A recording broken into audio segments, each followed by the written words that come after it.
Hey everyone, in this video we're going to go over everything you need to complete the written part of your beginner art test.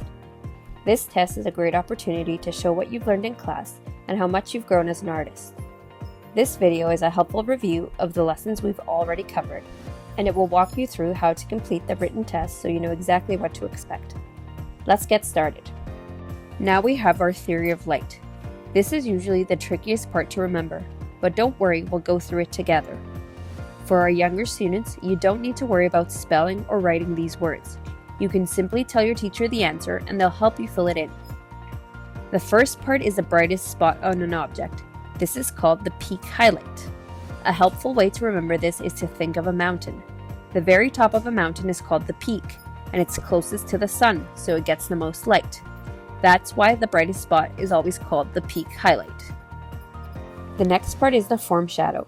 This is the lighter shadow where the object starts to turn away from the light and the shadow begins to form.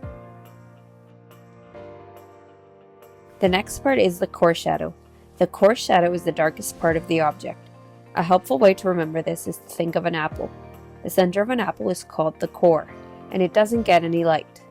In the same way, the core shadow is the area where the least amount of light reaches, making it the darkest part. Next we have reflective light. Reflective light happens when light travels from the source, hits the surface like a table, and then bounces back onto the object. This creates a small area of light on the darker side of the object, usually near the bottom.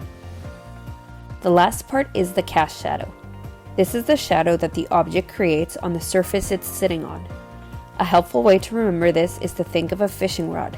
You cast the line away from you, in the same way the shadow is cast away from the object.